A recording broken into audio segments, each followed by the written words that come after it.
En el 2017 he decidido ser testigo del amor de Dios. Y soy testigo del amor de Dios frente a esta era postmoderna que el maestro Mondragón ha explicitado de una manera magisterial. Es su especialidad de él.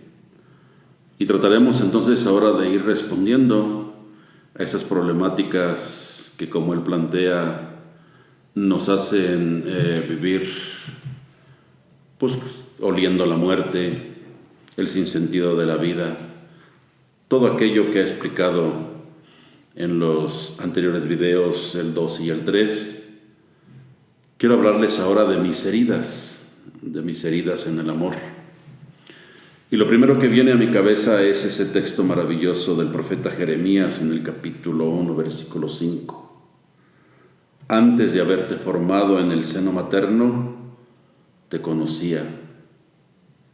Y antes de que nacieses, te tenía consagrado. Yo, profeta de las naciones, te constituí. Ya como sacerdote, cuando iba a buscar algunas veces a mi confesor, me decía: Él te conocía, el Señor Jesús, y así te llamó. Déjate amar por Él.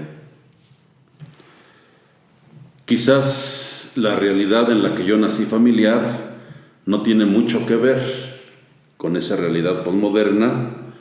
En primer lugar, porque nací en una ranchería muy pequeña, en el rancho El Guayabo, Jalisco, municipio de Ayotlán.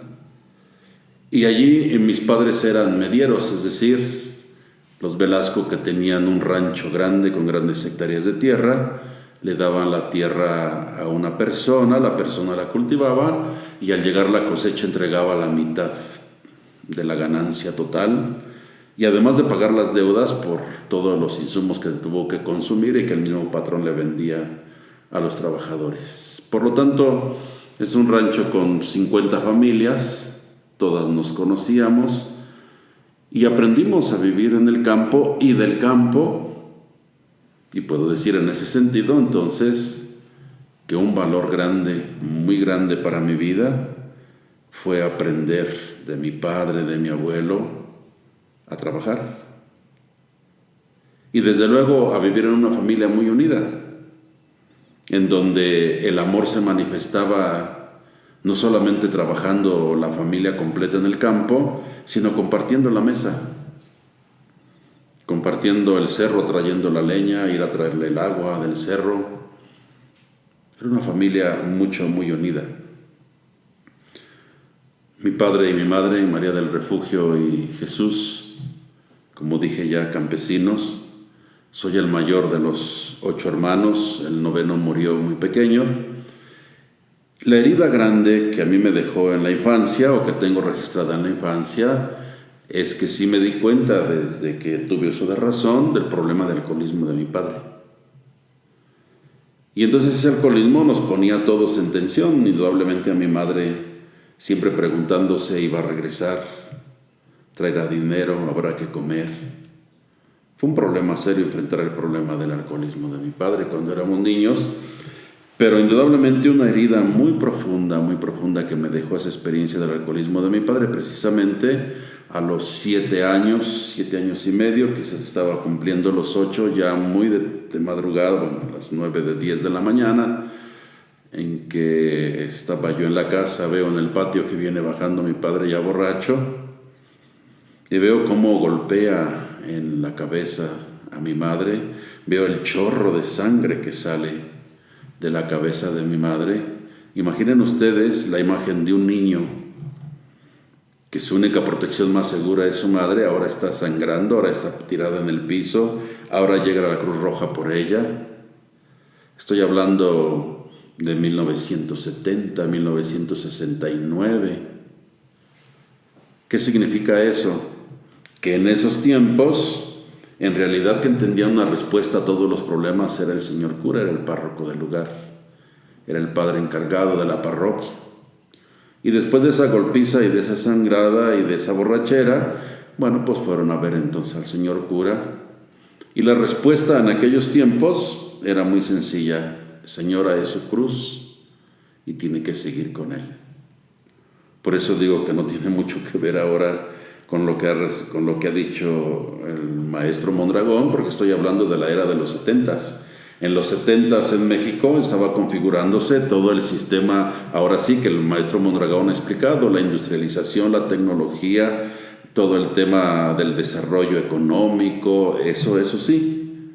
Pero en el rancho estábamos en esta dinámica, vamos a llamarle de pobreza, que para mí no ha significado nunca tristeza, ni ha significado vergüenza.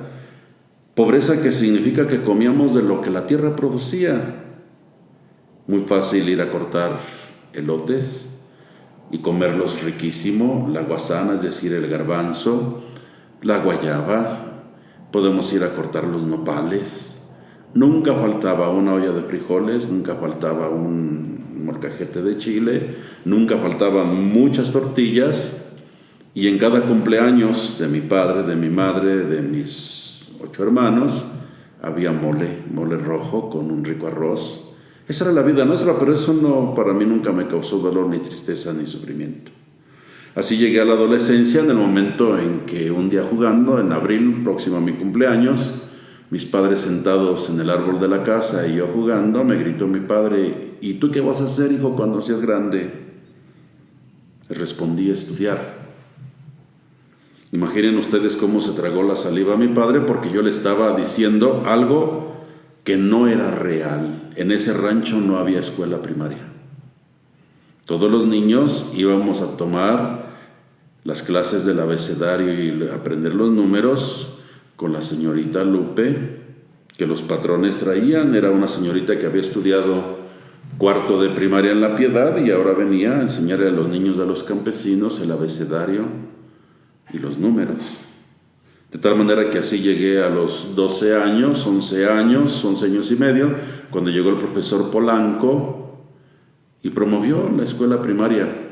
De tal manera que los que cumplimos 12, 13 años, por la edad nos dieron el certificado de primaria, pero no cursé la primaria. Un niño ahora que termina la primaria, si me hicieron un examen, bueno, pues estoy reprobado. Pero bueno, el que se encargó de mi vida es Dios, y Dios me ha abierto miles de caminos en el amor que me tiene, en su misericordia, y soy muy feliz de este caminar que Dios me ha puesto como un signo de su amor y de su presencia.